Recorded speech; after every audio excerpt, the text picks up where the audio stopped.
Rev up your engines!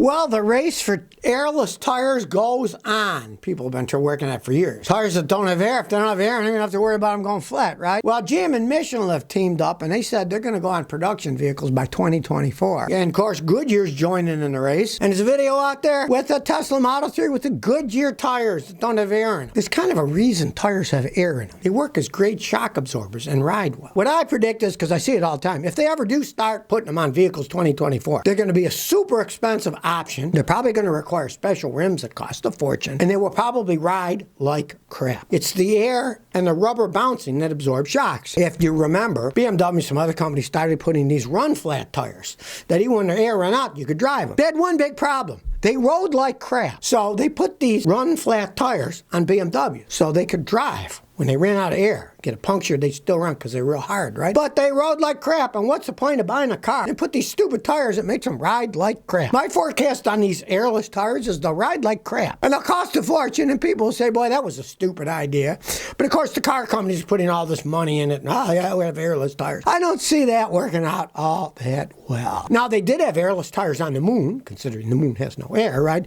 But those are like piano wire stuff all woven in. It's a light vehicle, and it's on the moon, where, of course, things weigh a lot less. Here we go with science fiction. If it turns into science fact, it may be a fact that they ride like crap and they cost too much money, and no one will buy them. Alonso says, Scott, you always say hybrids are crap. What about Toyota self-rechargeable ones with 8 years of warranty, a hybrid synergy drive? I don't say they're all crap.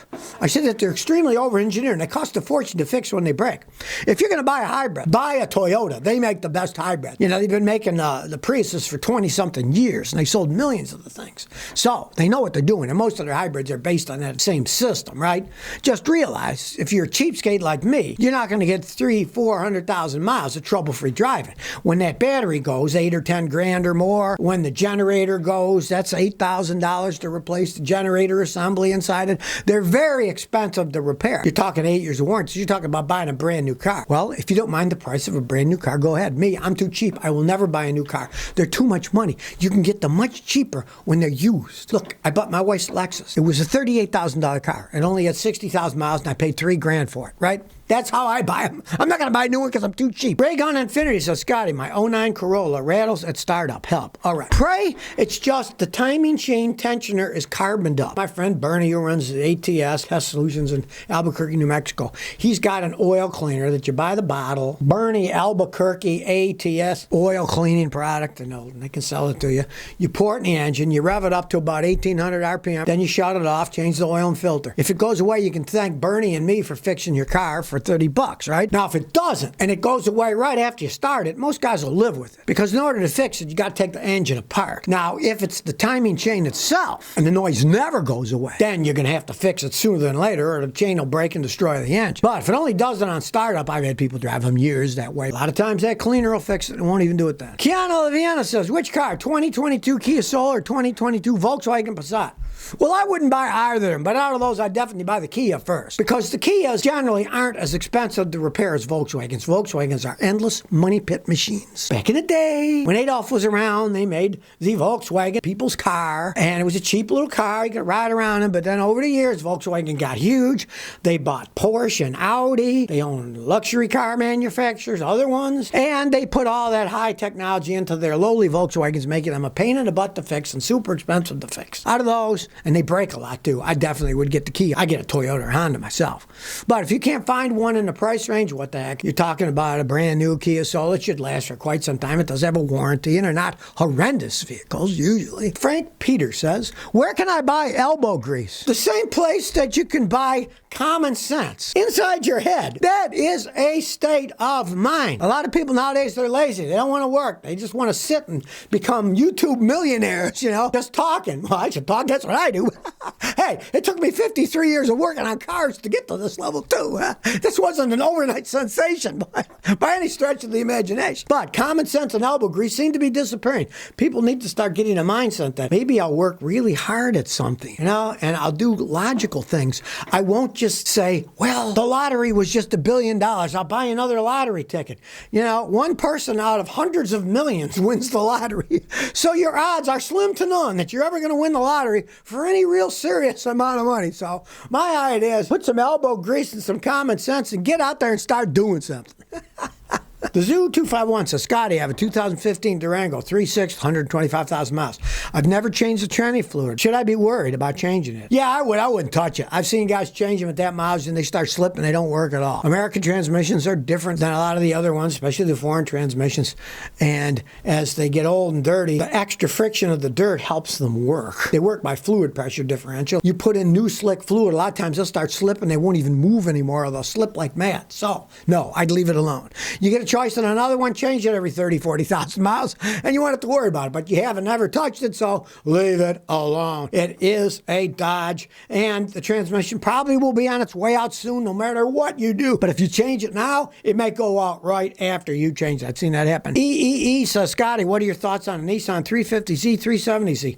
They were really nice little sports cars. Now, the standard ones were a lot of fun to drive. The automatics are okay, but the automatic transmissions would break, cost a lot of money to fix, yada, yada, yada. The standards are more fun. Now, they are sports cars, right? So if you're talking about buying a used one, usually the guys that buy them rag the crap out of them. There's nothing left of them. If you are going to look at one, try to find one from an older guy that just piddled it around with low mileage, not a young kid who's beat the heck out of it, because guys love those things for drift cars because they're rear-wheel drive. And those are the best drifting cars. So if you're buying a car that some kid had as a drift car, there's going to be anything left. It's going to be all worn out. They're good designs, they're fun to drive, but unless it was really taken care of, they're really tricky to buy used. They're really tricky. David Jarvis says, what's the best car ever made? If you think best means the longest lasting, least maintenance needed, I would say an early 2000s Toyota Corolla that might run forever. If you wanted the simplest to fix and can last, a Volkswagen Beetle when they had rear engines